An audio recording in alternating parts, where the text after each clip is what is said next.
Hi everyone. If you are new here, welcome. If you're returning, what's going on, guys? We're going to be doing a quick general reading for today's full moon. So we're actually going to ask our cards what we need to let go of. Okay, so that's going to be our intention for this reading. So it is a collective reading, so we're going to ask what we need to let go of, and this is going to be for a particular individual or individuals, okay? So, as always, we're using our Golden Art Nouveau deck by Julia Massaglia. And before we get started, we are going to do a sound cleansing. So, let's do that.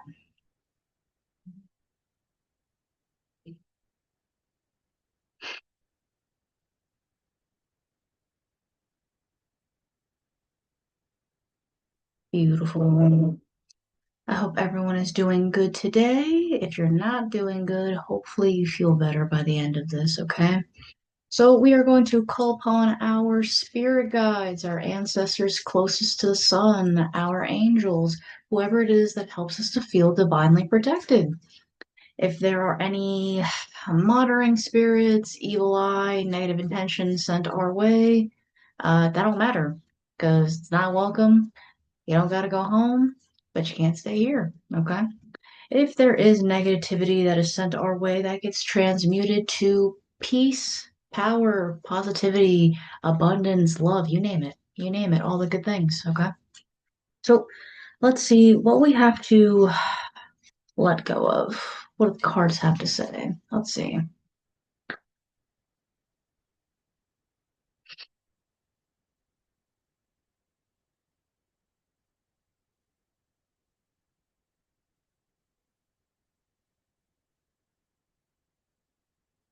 The Four of Swords.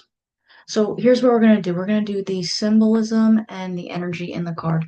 So if this is something that we're letting go, we have to let go of this mindset that self-sacrifice is like a good thing, that it's a good thing, okay? This is asking us to stop glorifying the grind, to stop contributing to the hustle culture that's like inherently like burning us out. Okay.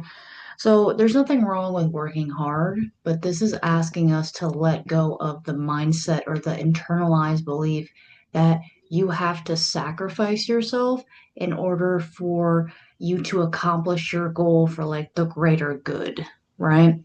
So this could be someone who identifies as like a light worker, like a healer.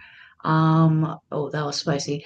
The thought that came into my mind was you are called a light worker, not a light slave, right?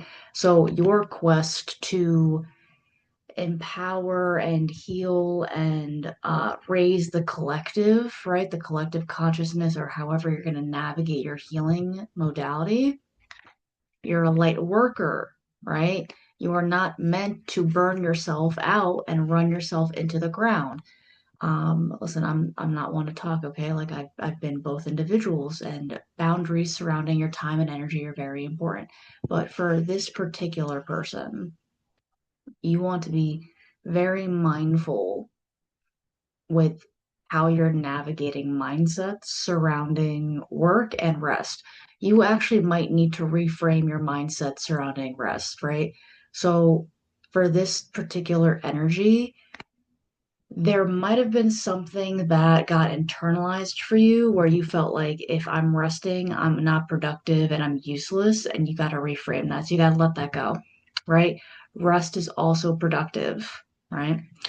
Okay, that was spicy. Okay, we're starting off hot. Okay, Capricorn full moon, don't play. Noted. All right, let's get a clarifier. Let's see. Okay, what do we get? What do we get?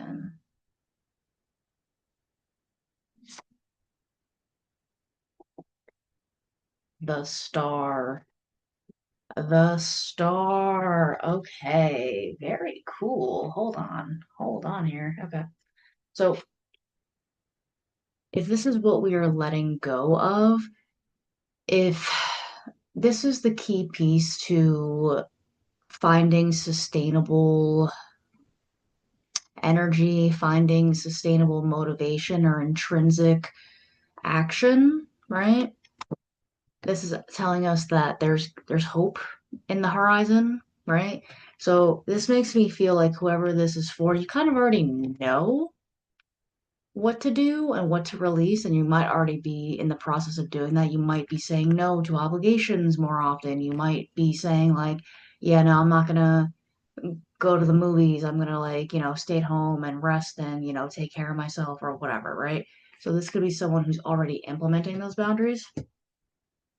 This card is essentially signifying that you are incorporating the skills that you've learned regarding, I'm getting mood dependent behavior because I'm being called to like look at this jug flowing back into this body of water, right? So this to me represents like pouring back into your own cup, right?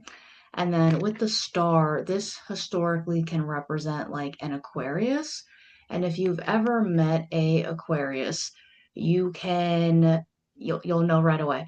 They are both inherently empathetic, compassionate, but they're also no nonsense, right? They can detach like you never existed, right? And this is basically a detachment of mood dependent behavior in this context, okay? So this could be for someone who has Aquarius placements, right? But involving the energy and the symbolism in the card, I'm being drawn to look at this water being poured back into the emotional pool, our emotional pool, right? And then something that I also find interesting here is that we have one, two, three, four, five, six, seven, eight stars, right? So eight in this context makes me feel like this is a abundance of energy and abundance of care for self. Okay. So this is basically the potential, right? This is like the hope. There is hope here. But in order to reach that period of optimism and hope and see that, you have to really reframe that mindset that like I don't need rest, like I'll sleep when I'm dead or whatever it is that you internalized, right? You got to let that go. All right, let's see. Let's pull another clarifier and then we're going to do bottom of the deck energy. Okay, so let's see.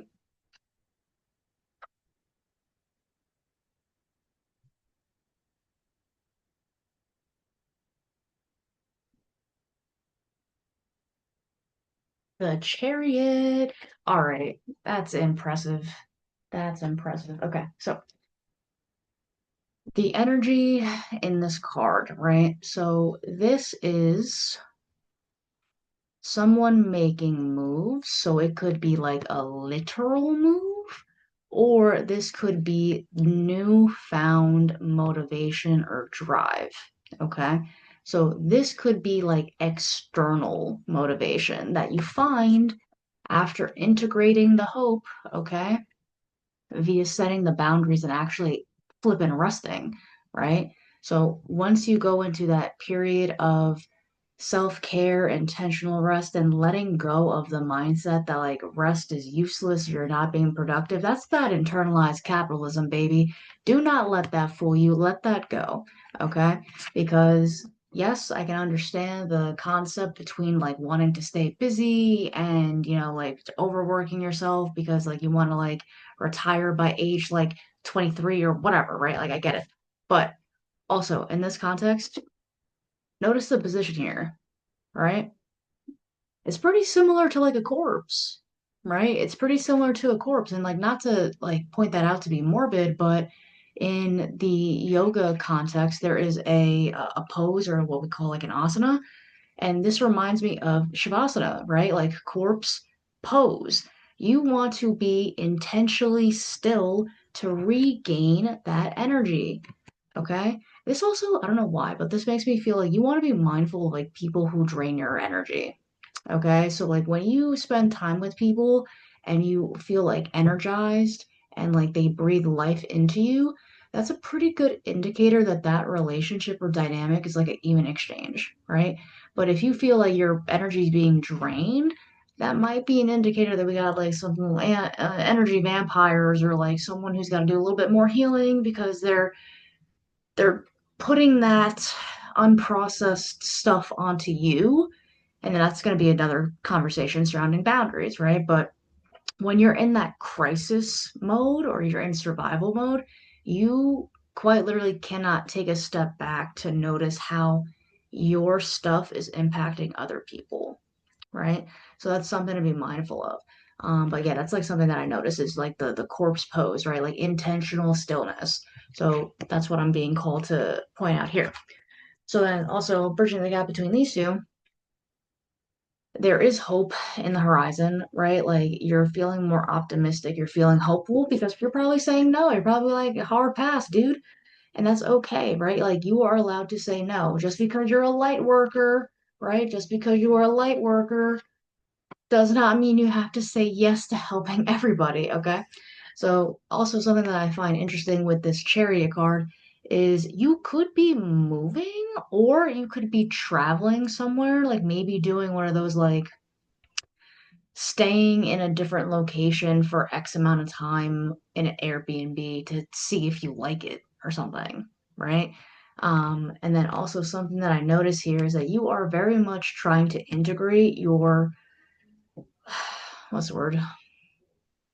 Like your selfless goals, and then also the more personal goals, right? Like not selfish goals, right? But like the ones that you are working on to like improve yourself, or like your passion projects, or like what you find interesting. This one is more so like obligations, responsibilities, like healing the collective, right? Like this one's has way more responsibility because it's like the light, and then this one's our shadow, right? So when you integrate the shadow, you have a better idea of what your goals are and your motivations are. But when you get rid of the shadow, right, this is where we get into this like yes man mentality, right? If you're only focusing on like the healing of the collective, if you're only focusing on like how you can help other people, you're inherently doing yourself a disservice, right? So integrating that shadow, what makes you you, that the parts of yourself that you're not the biggest fan of, right? Like maybe the parts that we've exiled, right? That's more like an IFS standpoint, but this is something that we want to take into consideration. So this is our external motivation, right? And you're going to get a lot of that, possibly due to having like a newfound like sense of community. Like you might like be on the move because of that newfound energy and hope. And you're going to kind of like start finding your people, right? And you're going to start feeling externally motivated by others because they might have similar mentalities and values that you do, right? Okay, let's do bottom of the deck energy real quick. Interesting. Interesting. Okay. We've got the Page of Wands. Okay. So, this being a shadow card, right? So, this is kind of like the subconscious motivation of this particular read, right? So, if you go back to the theme of wands, right? Wands have to do with our manifestation, our inner magic, our passion projects, sometimes career, right? Depending on how you're reading it. So the page, if you have seen one of my previous videos, I've compared like I can't think of the word right now. Oh my goodness. The wow, brain, you really just shut off the whole. Okay, hold on. The oh my gosh, that's gonna bother me so hard. Um, that's a little bit embarrassing. That's a little bit embarrassing. My brain threw out my whole thought. Okay, if it comes back to me, I'll yell it at you. But given that the page is like the first,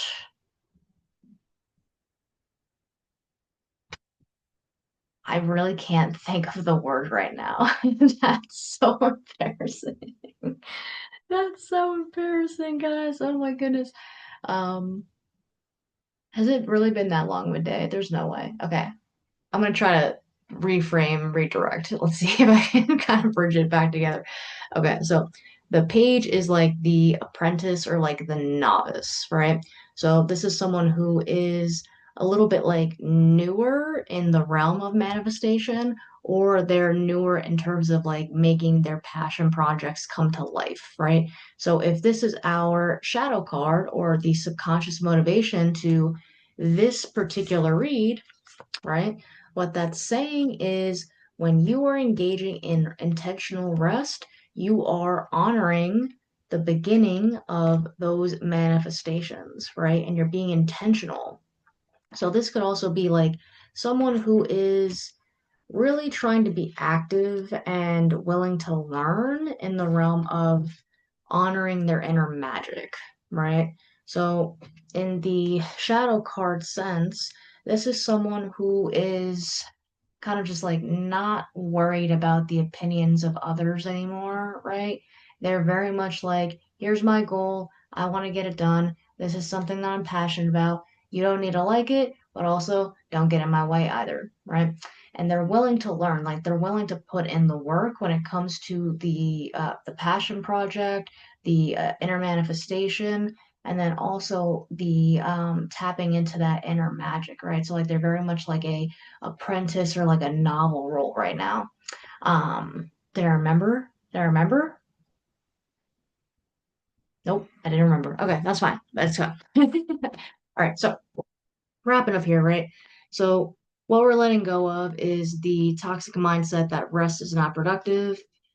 When we let that mindset go, or if we've already started practicing letting that go, that is going to highlight hope for us, and we're going to start pouring into our own cup. And when we start doing that, you're going to be surprised at the level of inherent abundance emotionally, spiritually, and even in the material world when we start honoring ourselves and then also believing that we are worth the rest and we are worth the effort, the we're worth the effort, the pay range, we're worth the company that we keep, right? And due to that, we're going to be seeing a lot more external motivation, and then also we're going to be on the move, right? So you got your wish anyway. You got your wish anyway, okay? So if you have a hard time sitting still, intentional stillness is going to benefit you because you're going to be moving all over the place, okay? So with that being said, I think that's about it for this read. So that's what we're letting go of, right? Toxic mindsets that rest is laziness, rest is unproductive. Let that shit go, okay? It's no longer serving you. And then also, when we're seeing that external motivation, that means that we got to be consistent, okay? Because again, if you ever met an Aquarius, they are locked in. They set their goal, they align with their values, and that external motivation drives us home, literally, okay? Will drive you home. So stay the course, again, stay the course, and your goals will come to fruition, okay? And then again, be mindful that the shadow card, your subconscious motivation, is that you are starting to believe in your inner magic, okay? And I think that's about it. So, with that being said, if you want to do any like meditations or mindfulness to like let go of any like core beliefs or limiting thoughts, I welcome you to do that, especially tonight because I believe today is the full moon in Capricorn. I'm pretty sure. So, also real quick, who this read could be for? Could be could be some air signs again, like Libra, Gemini, or Aquarius. Heavy Aquarius because we got a major arcana, and then also someone who has Cancer placements. Okay, maybe some fire placements again, maybe in like Saturn or Uranus, but heavy on the air signs and also heavy on the Cancer. Okay, so you could have those placements somewhere on your chart. But besides that, I hope you guys have an amazing night or day whenever you're watching this. As always, you are divinely protected. Thank you so much. If you stuck out through the whole thing, you're the best. If you stopped by, I'm still very grateful for you. And I think that's about it. So I will see you in the next one. Take care.